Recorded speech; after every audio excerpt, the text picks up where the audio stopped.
Donc, une fois que notre préparation a été faite, on peut s'en venir là, dans les trajectoires d'usinage pour le mandrin principal. On va commencer en tournage. Donc, je vais utiliser un cycle automatique d'ébauche selon le plan de travail. Là, je vais m'assurer que mon top plane est actif, le temps pour le tool plane que le W, le CS.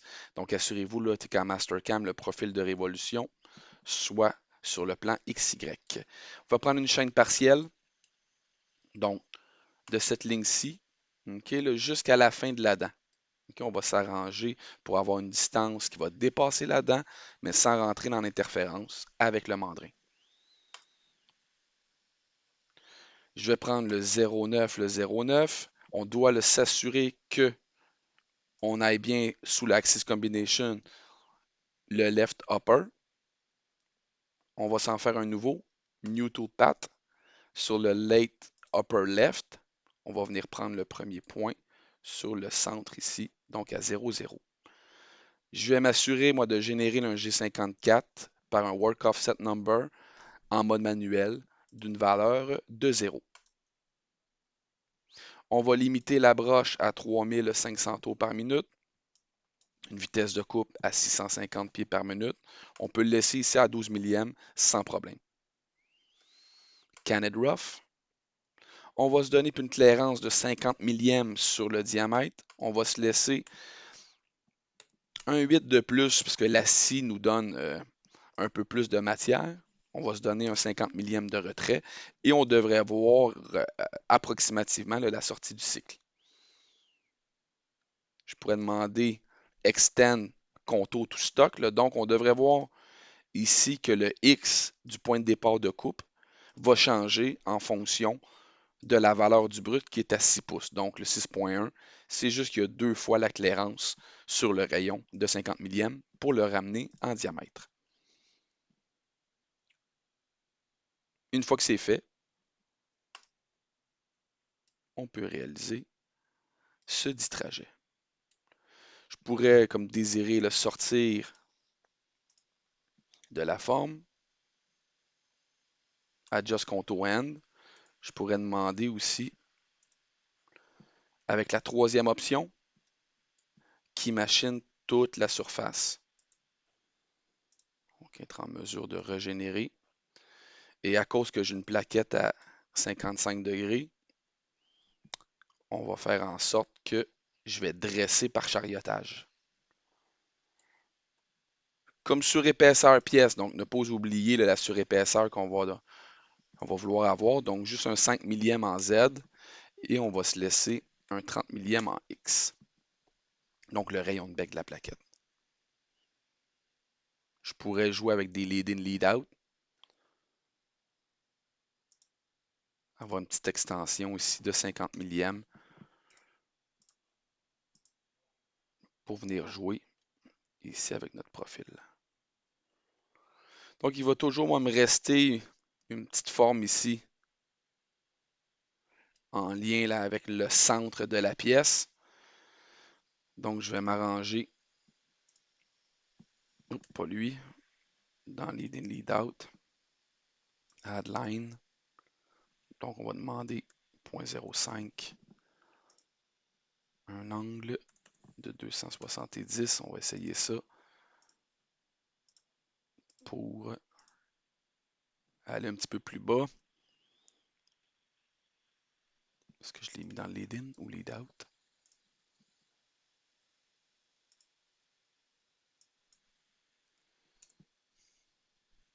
Juste essayer quelque chose d'autre.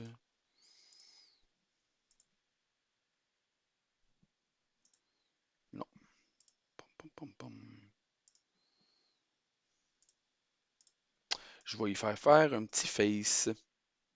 Donc après mon late can rough, on va retourner en haut, faire le mouvement face avec le même outil. Donc faites bien attention, là, il a comme renommé mon outil. Ça, c'est pas legit. Donc, le 9, 9. On va continuer l'aventure avec le 0,99. On termine ça toujours à 3500 tours par minute. On conserve ici peut-être à 650 pieds par minute. On peut demander à partir du brut. On a juste besoin comme de venir nettoyer. Donc la portion qui est demandée par le mouvement. Donc on voit qu'il vient faire une petite ligne ici à cet endroit-là.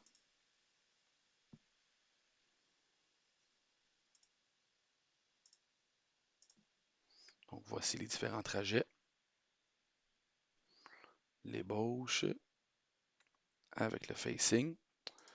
On va continuer en utilisant une fonction de finish avec le même outil en lien. On va limiter encore à 3500 tours par minute. Là, on peut se laisser tenter à 800 pieds par minute. On peut baisser ça à 5 millièmes pour avoir un état de surface resplendissant. On utilise le Canet Rough. Donc, on devrait avoir un petit parcours qui termine l'entièreté de la dent.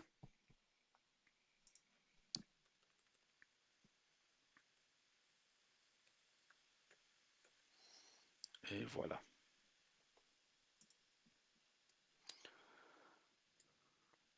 Je pourrais camoufler ici mon modèle 3D pour que travailler là, dans le domaine du 2D. Donc, je vais faire un nouvel enregistrement, donc un Save As. C'est dans le projet. Au lieu d'être préparation, je vais dire avec trajectoire d'outils.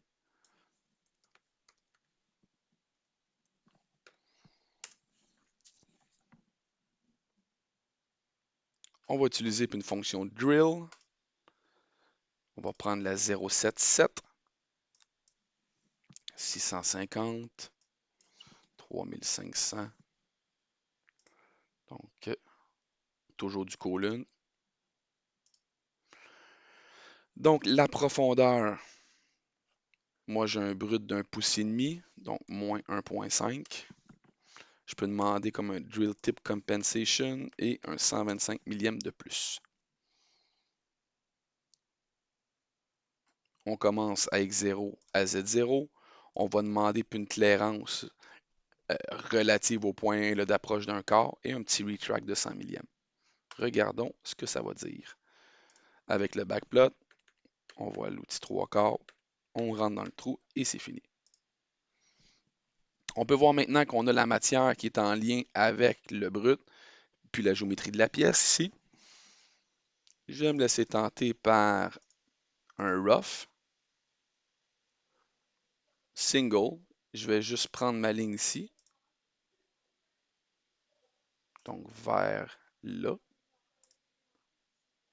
Barre à léser, le 0,737.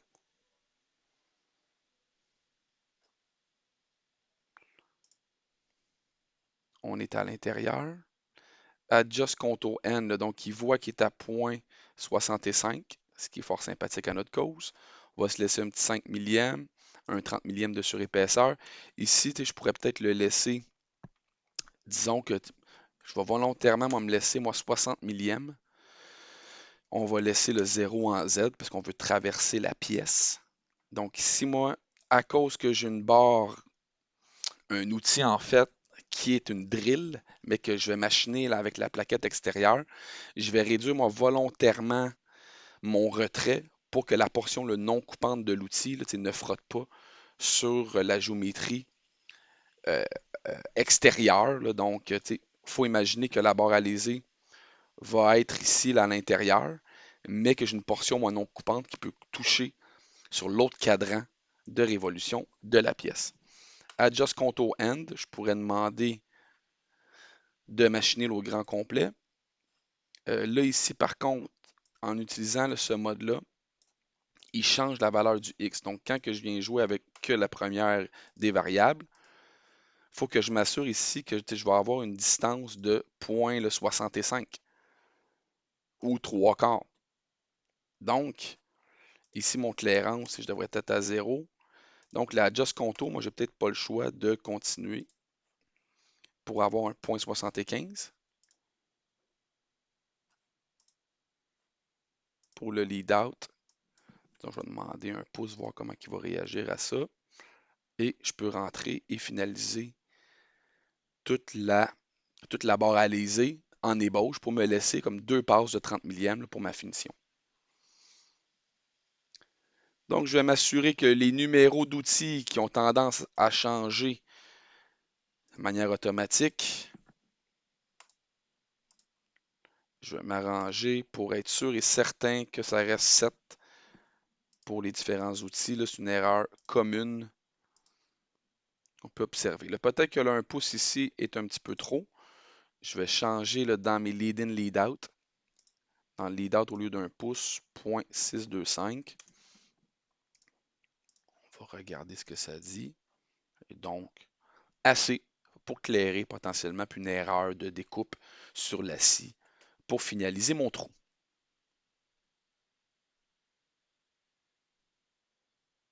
Donc, il serait possible d'utiliser mon autre finish ici. Mais avec le finish, je n'ai pas de possibilité de demander une pause entre les différentes opérations. Donc, soit que je donne une surépaisseur, mais par défaut, on devrait avoir une valeur qui est 0. Et c'est là que je vais utiliser la fonction finish, mais pas canner. Prendre le previous, donc la dernière des sélections. Je vais prendre la nouvelle barre alizée, la T1111.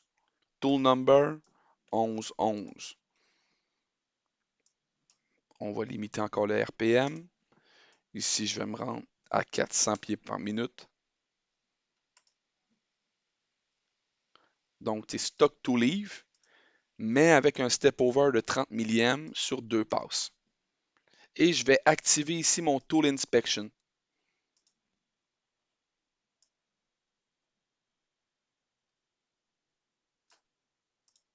En fonction du nombre de passes, tu reviens à la position Home,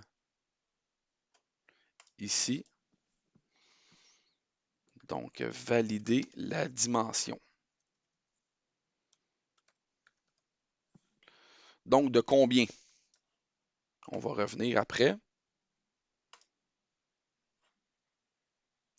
Analyse. Donc, analyse entité. On devrait avoir le solide. Donc, présentement, mon diamètre,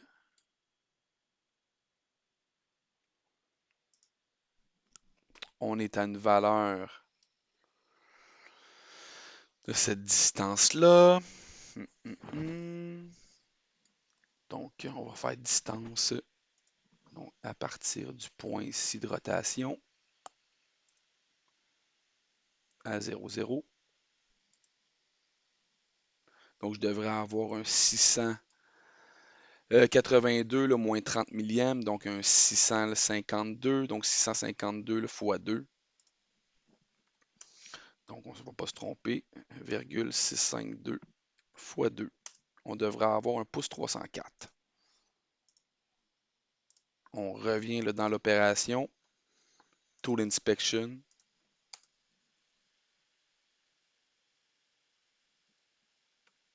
Un point 204.652, 304.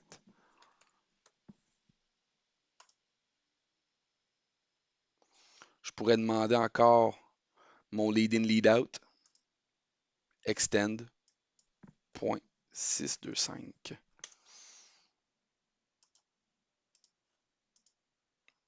Et venir m'assurer, en cachant mon solide, que j'ai l'entièreté de mon opération qui est faite. Là. Donc, il faut voir que mon outil lui arrive, fait une première passe. Après ça, ben, retourne à la maison, fait une pause. On peut ouvrir la porte, le contrôler. On refait un cycle start après avoir fait l'ajustement de la compensation pour arriver là, parfaitement sur notre cote intérieure.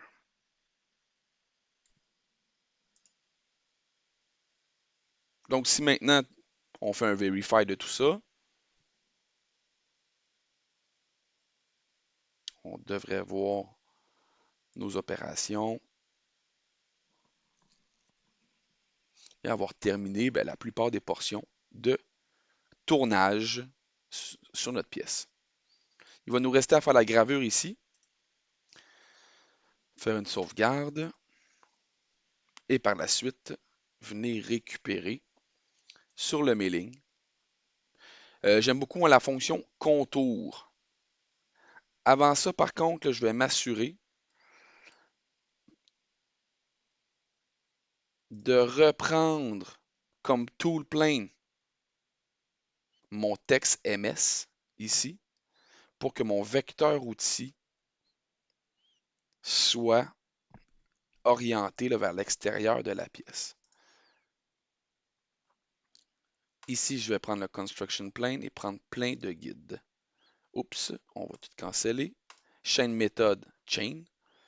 Le E, le U, le Q. Donc l'intérieur du Q, le I, le N, le A et l'intérieur du A, le C.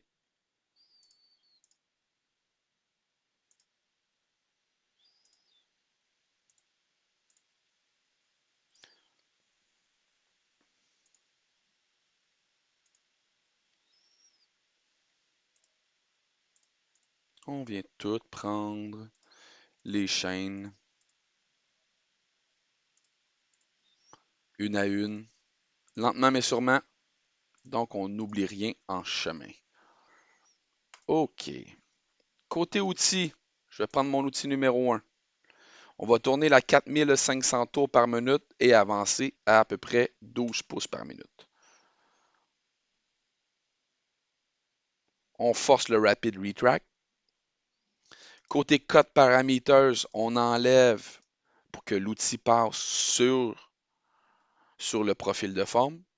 Lead in, lead out. Donc, tout ce qui est les entrées puis les sorties, là, on peut les enlever pour juste avoir un mouvement axial entre les déplacements. Ici, mon linking en incrémental, moins 5 millièmes.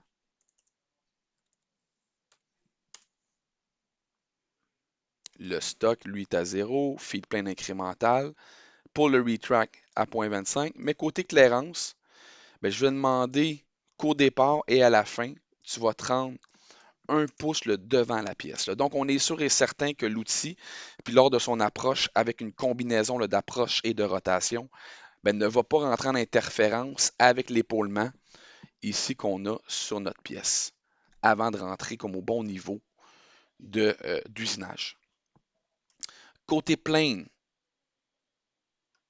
okay, on va le laisser tel quel, mais c'est dans l'axis control. Assurez-vous que vous êtes dans le left upper et dans le rotary axis, on va prendre le C-axis. Donc, c'est ce qui va générer une combinaison de mouvements XC pour réaliser la gravure. On active toujours le Claw Lund avec le mouvement.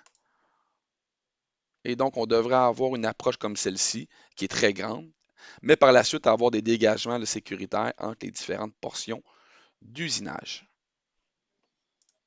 Et réellement, on aurait comme terminé l'usinage du premier côté.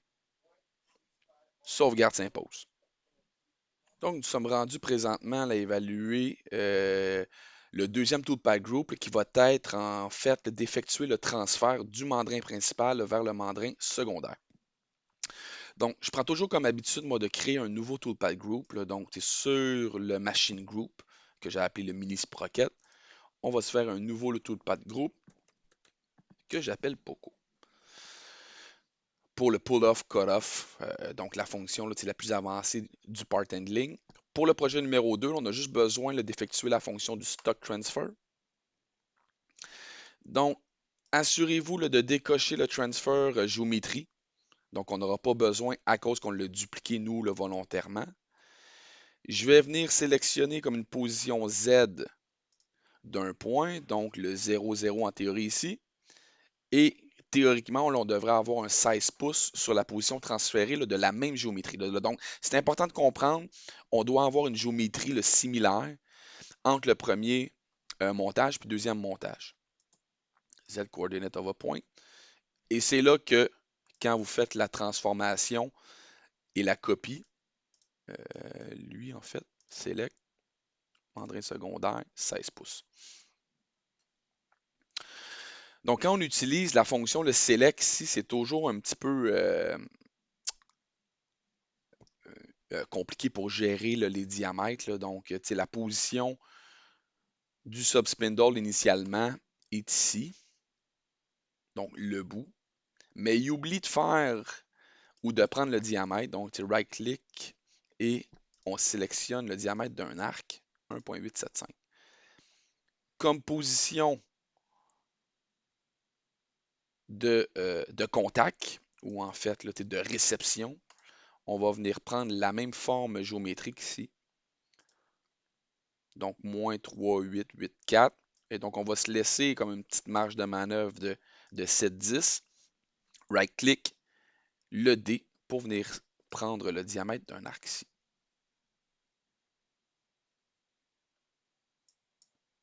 OK. OK, donc, comment on sait que ça a bien fonctionné? On devrait voir que le profil du brut est bel et bien le juxtaposé sur le profil de révolution, mais sur le mandrin, le secondaire. Donc ici, qu'est-ce qui se passe? C'est le rayon de bec de l'outil qui est venu faire la forme. Donc une fois que c'est fait, on est en mesure de venir recréer un nouveau toolpath group que je vais renommer SS ici pour le subspindle. Alors, une fois que le transfert a été complété, là, donc on devrait voir que notre profil du brut est coïncident sur la géométrie du profil de révolution.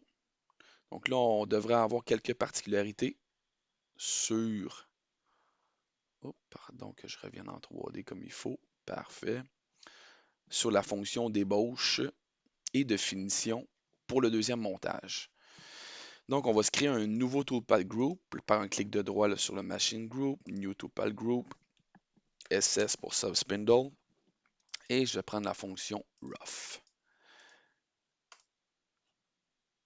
Ici, je vais prendre une chaîne partielle, mais à cause que j'ai sur mon profil de révolution peut-être une condition de continuité qui est défaillante. Là, donc, comme on le sait, on va prendre une chaîne partielle, premier élément, ici vers le dernier élément. Donc, le réglage, là, comme a été réglé la 5-10, par défaut, c'est 1 10 millième dans le chaining tolérance.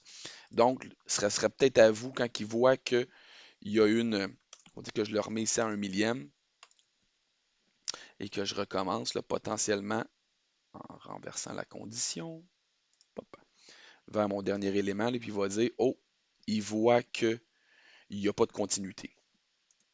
Tout simplement parce qu'il y a un trou qui excède le 1,10 du chaining tolérance. Là. Donc, dans notre cas à nous, on peut le réduire ici ou augmenter la tolérance à 5/10 millième, prendre le premier élément et ici prendre le dernier élément. Je vais prendre le 0,939. Assurez-vous que le tool number reste 9. Right upper et on va prendre le upper right comme origine.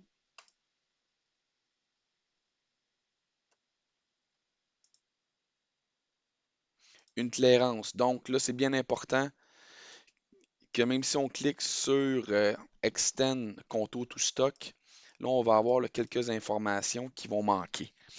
Donc, à Just Contour, on serait capable de tout voir la géométrie du profil. Là, des fois, ce qui se produit, c'est que même dans mon chaînage, il y a une chaîne, mais il semble qu'avoir pris ma règle linéaire verticale. À partir de là, OK, ben, je vais venir jouer là, avec mes clairances pour que mon X lui devienne plus que 6 pouces, donc à 6.1. Donc, si je le mets à 0.4, ici, moi, dans la fenêtre, là, je tombe à 6.4, donc juste peut-être 0.2, on va être à 6 et des poussières. Et mon Z lui devrait être au moins 1 pouce en arrière de cette valeur-là. Là. Donc, mon clairance ici en Z, je vais donner 0.6. On devrait avoir moins 1 pouce et 10 millièmes. Je peux me laisser un 10 millième en Z de surépaisseur. Je peux réduire en rayon à 30 millième. Mon depth of cut, on va le réduire lui à 75 parce qu'on n'a pas énormément de couple sur le mandrin le secondaire. Donc, on devrait avoir un profil comme celui-ci. Donc, pourquoi qu'il ne vient pas faire ici la petite encoche? Je vais revenir, moi, dans mon mode de chaînage. Là, je peux voir qu'il a juste pris là, cette ligne-là. Je vais demander un rechain all, chaîne partielle de cette ligne-ci à cette ligne-là. Je vais jouer avec mes réglages à 5-10.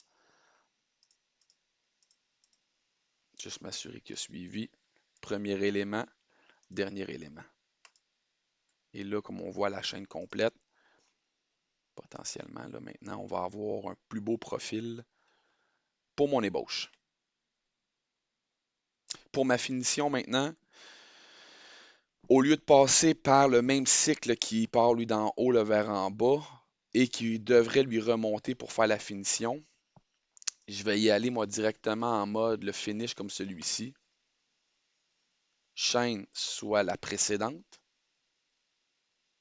Et là, on va venir jouer avec le type de profil. Donc, on reste avec le 0939. Je vais venir jouer avec la forme ici du chariotage. Je vais décocher mon Tool Inspection, mon Lead In, Lead Out. Donc, je veux que mon outil pour le Lead In se dirige d'en haut vers en bas. Et mon Lead Out, il pourrait lui se diriger là, vers l'extérieur. Il est possible d'avoir des collisions, comme on peut voir ici, dans notre profil. Donc, je vais me replacer sur le bon plan de révolution, comme celui-ci. Donc, ignore. On peut voir qu'il ne fait pas du tout le bon trajet. Là, je vais aller voir ma chaîne, si elle est du bon côté.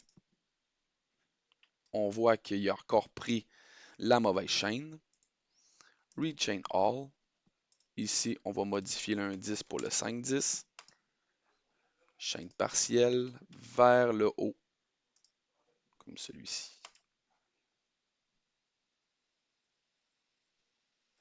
Je pourrais demander Change Side, Reverse Chain.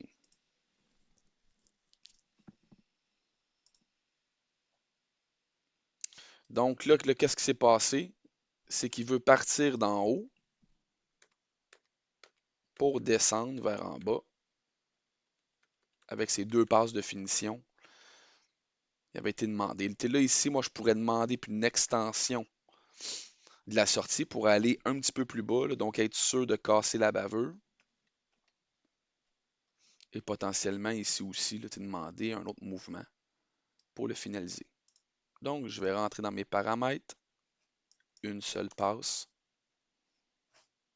Lead in, extend de 100 millième. Tu vas me donner un 100 millième aussi sur l'extension du contour pour partir un petit peu plus loin et bien finaliser le profil. On sauvegarde le tout. Par la suite, il va me rester que les opérations de fraisage maintenant. Et donc, on va revenir dans le milling. Donc, réellement, là, pour l'encoche de la dent, on va le faire en deux niveaux là, pour l'ébauche et une passe de finition dans la même opération. Là. Donc, lui, on va l'appeler contour dent. Je vais après ma barre comme revenir dans mes planes et potentiellement me prendre mon right upper ici et me faire un duplicate et faire une rotation de 180 degrés autour de X. Donc, un rotate incrémental par un clic de droit de 180. Lui, je vais le renommer pour faire du fraisage. Donc, rename, fraisage. on va en avoir de besoin pour le tool plane puis le construction plane, en lien là, avec les géométries, tant des parcours de fraisage ici que mes autres cavités. Donc, on va activer le contour, chaîne partielle.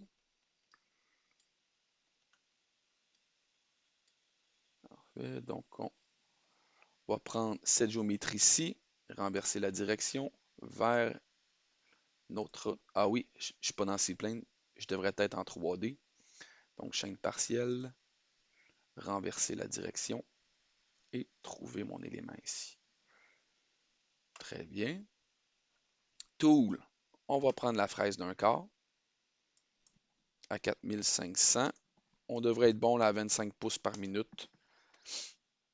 On va aller tout de suite jouer là, avec les linking parameters. Là. Donc, le top of stock, on le sait qu'il est en l'emplacement de la dent ici. Le depth of cut à la fin de la dent. On va demander un petit breakthrough amount de 25 millièmes.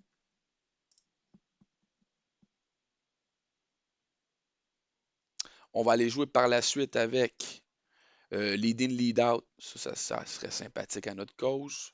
Donc peut-être juste un petit 20% et un 30% du rayon pour l'entrée tangentielle.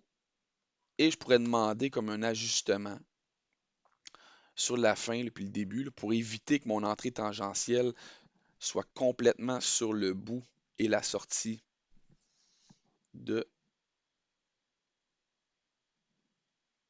profil. Je vais venir jouer sur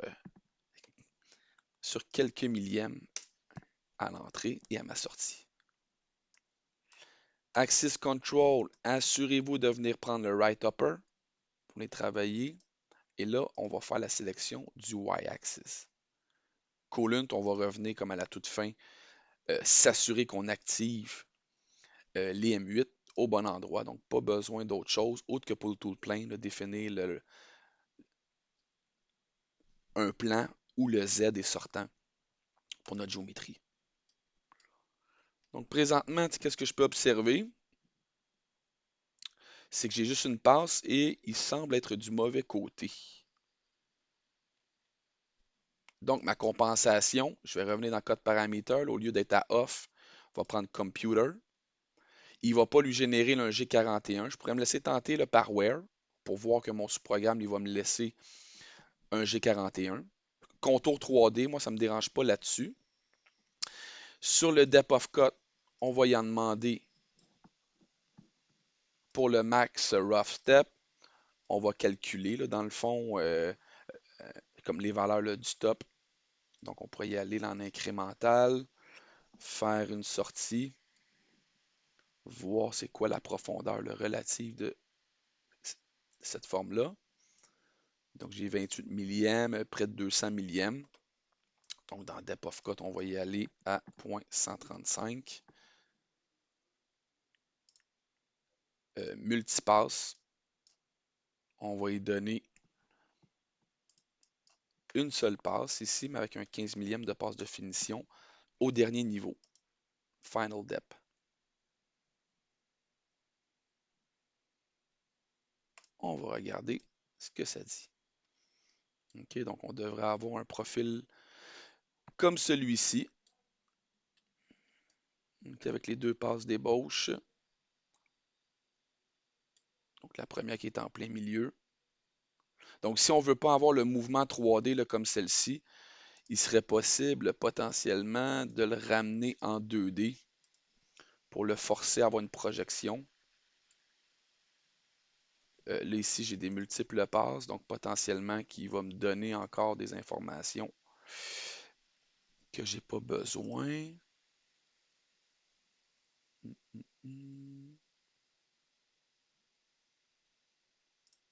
PyDep.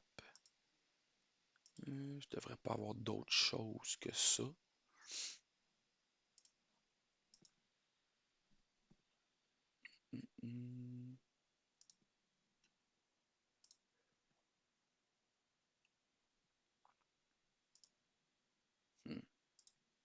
Et voilà, ça va jouer.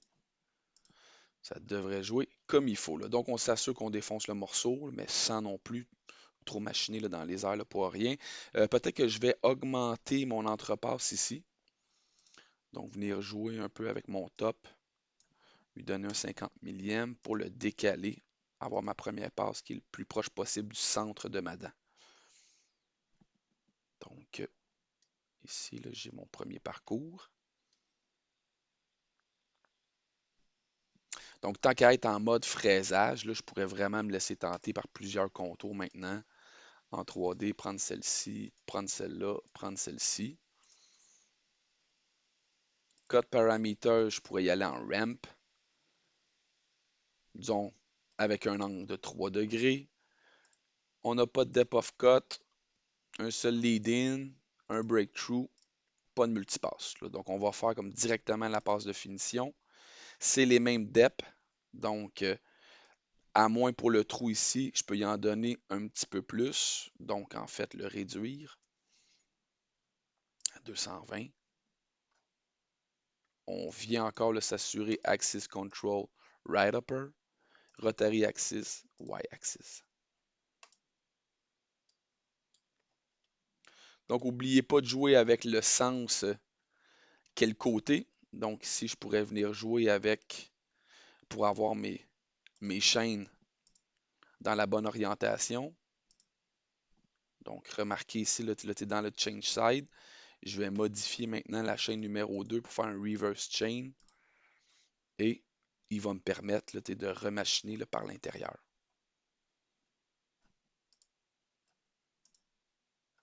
Et voilà pour le type de trajet. Avec mon entrée. Peut-être que mon entrée tangentielle ici laisse à désirer, un peu trop grande pour rien, je vais vous avouer.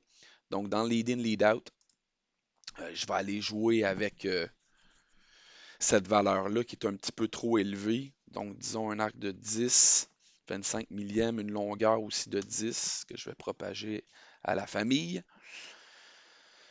Adjust, adjust, pas besoin. Je peux partir un petit peu plus haut du top of stock. Donc, je vais me laisser tenter avec un 75 millième pour sa première rampe. Ce qui va être bien important d'évaluer, c'est si pour mon alésage ici, je viens défoncer toute l'entièreté du modèle. Donc, dans View, Top, on devrait voir si ma fraise va traverser complètement la forme. Oui, pour tous mes profils. Côté paramètres de coupe, je vais revenir dans l'outil 4500, le 25. Plunge rate, on pourrait lui le varier, disons à 12 ou à 15 pouces par minute. Ça pourrait être très envisageable. Donc maintenant, ben, j'ai mes deux contours. Je pourrais les sélectionner les deux et aller dans Milling, faire un Tool Path Transform. Je vais demander de copier la source, mais d'enlever ton premier élément et tu vas y aller en mode sous-programme, coordonnées absolues. Donc, je ne peux pas prendre les deux d'un coup. Pourquoi? Parce que j'ai 36 dents et j'ai 12 cavités. Donc, je vais juste prendre le contour 11 par méthode Tool Plane, juste la source du code, là, donc le NCI, pas la copie de la géométrie. Ça l'alourdit terriblement quand on prend comme source la géométrie. Là, des fois, tu n'as pas le choix de prendre la transformation là, par géométrie, mais dans notre cas, le NCI là, devrait faire l'affaire. Donc, on pourrait y aller dans le source operation, le tool plane.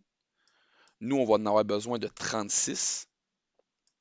On devrait avoir un angle de départ là, à 10 degrés et une variation d'angle de 10 degrés. Et voici toutes nos dents.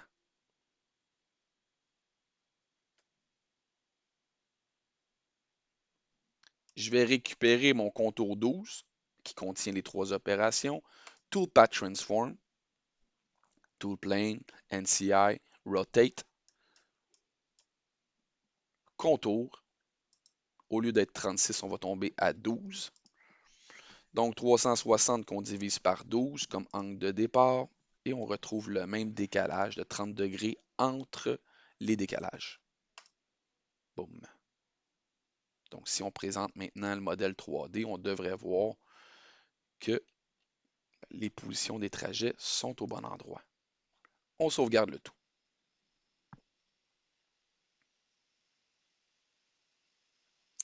On pourrait faire la simulation complète du dit modèle.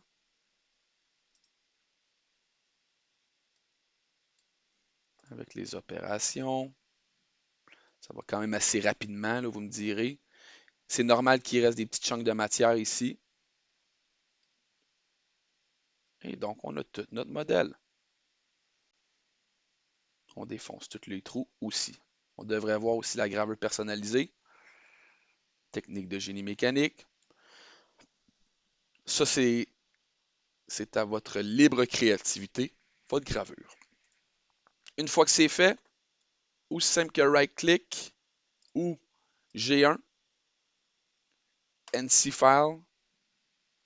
C'est normal parce qu'il va dire que le 09 puis 07 existe déjà. On veut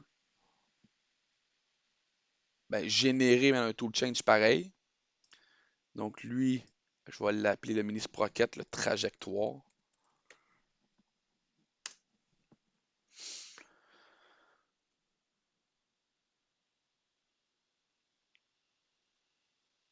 Et donc on devrait avoir le bon code machine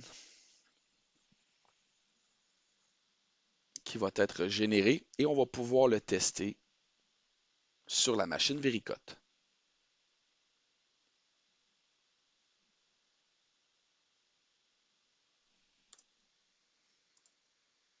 Donc on voit qu'il a volontairement encore fait un 019. Ici, là, il est correct. Donc, on peut déjà le constater avec les numéros d'outils, si c'est les bons numéros d'outils. Donc, l'engraving, c'est le 011, aucun lien avec l'autre.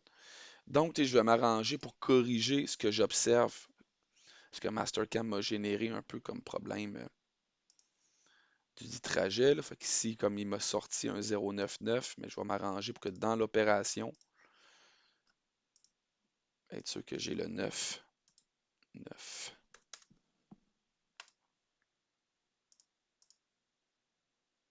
Bingo, le 09, le 09, le 07, le 07. Ici, pour mes length offset 1, 1. Ça va venir jouer lui aussi. Pour les autres, ça semble être correct. On sauvegarde. On régénère le code.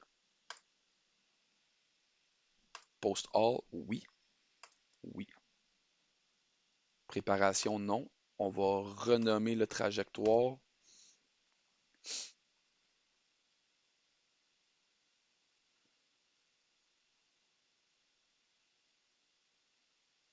On devrait voir le logiciel comme d'édition qui va venir en orange pour dire ah, est-ce que tu veux comme recharger? Oui. Donc le 09, le 07, le 0737, le 11, le T11 pour valider la dimension avec la pause de M00, le T011, à date tout est sous contrôle. Après ça, je pourrais moi rechercher un prochain, le G54 à partir d'ici, Find Next. Donc à chaque changement d'outil, puis je devrais l'avoir.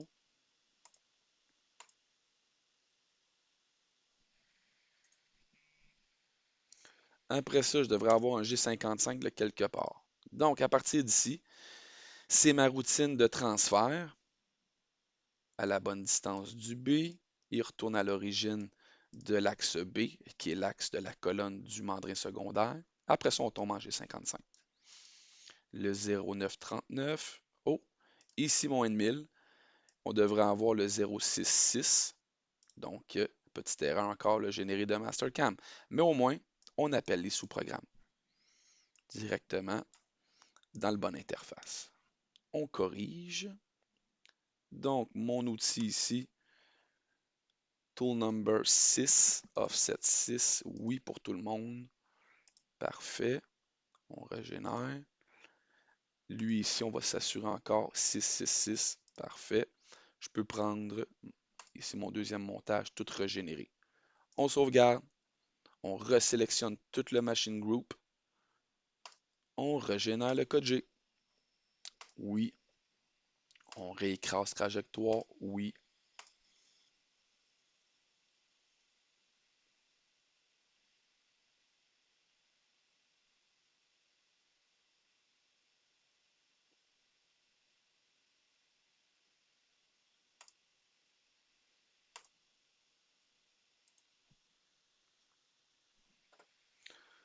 Find next, on va aller contrevalider encore les numéros d'outils, le 066. C'est tout ce qu'on a besoin d'avoir sur le deuxième montage.